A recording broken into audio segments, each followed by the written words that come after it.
S'il y a bien une affaire que plusieurs décideurs cherchent à garder secrète dans le monde agricole, c'est le fiasco autour de l'abattoir Levinov-Colbex. Jean-Pierre Lemieux, notre journaliste d'enquête décédé récemment, a d'ailleurs fait plusieurs papiers sur le sujet, toujours accessibles sur notre site internet. Donnera-t-on un jour des explications claires sur cette affaire obscure? Depuis l'entente à l'amiable entre l'Association de défense des producteurs de bovins du Québec et la Fédération des bovins du Québec, plus rien ne se dit sur les quelques 40 millions de dollars que les producteurs de bovins ont dû rembourser, sur les milliers de kilomètres que parcourent les bovins et vaches de réforme avant de se retrouver dans nos assiettes. Rien sur les rôles des uns et des autres dans l'administration de cet abattoir, que ce soit Marcel Groslot ou Bruno Letendre, ou même du prêt d'investissement Québec à la Fédération des bovins du Québec de près de 20 millions de dollars. Un producteur laitier à la retraite répétait récemment « La raison du silence, c'est comme le disait Jean Pronovost, le climat de terreur dans le milieu agricole ». Ça, c'est vrai.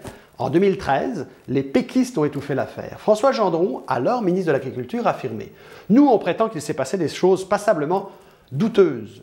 Début 2014, après le dépôt du rapport de la firme KPMG sur l'abattoir Colbex, François Gendron avait quelque peu changé son message, disant qu'il n'y a pas d'autre alternative que de tourner une page quand on sent qu'il y a eu énormément de laxisme et d'incompétence crasse.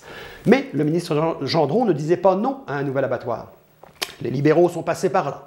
Et puis, rien. Et maintenant les caquistes. Que feront-ils? Donald Martel, député caquiste confié en février 2017. Il y a des gens qui se sont enrichis dans cette aventure-là. Investissement Québec avait payé ça très cher en donnant des conditions épouvantables. Et celui qui est ministre de l'Agriculture aujourd'hui, que disait-il? André Lamontagne, qui mettait de l'avant ses qualités d'entrepreneur, confié en 2015 au journal local de sa circonscription. Dans ce dossier, ce n'est pas d'un banquier dont le Québec avait besoin, mais d'un entrepreneur qui aurait eu la curiosité et la volonté d'explorer le scénario de relance. Selon lui, il s'agissait véritablement d'un dossier de souveraineté alimentaire. Voici ce qu'il disait. Là, c'est fini. On doit s'en remettre à l'Ontario ou à l'ouest du pays ou encore à l'est des États-Unis pour l'abattage.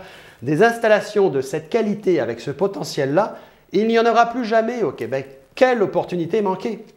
Le nouveau ministre fera-t-il la lumière alors sur cette histoire maintenant qu'il est le leader du MAPAC?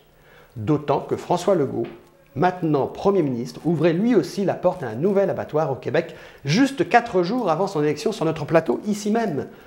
On a eu une mauvaise expérience au Québec avec l'abattoir Colbex, autant le gouvernement que l'UPA. C'est pas parce qu'on a eu un échec qu'on n'en parle plus, disait Legault.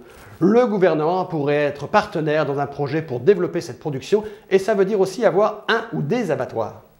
Nous surprendront-ils à la fois en nous expliquant les secrets de l'affaire Colbex si sensible et en prenant le leadership pour une relance de l'abattage des bovins et des vaches de réforme au Québec? En attendant, la grande majorité du bœuf du Québec continue de faire des milliers de kilomètres en Amérique du Nord avant de se retrouver dans nos assiettes sans même que l'on sache si ce bœuf qui nous revient est véritablement celui du Québec.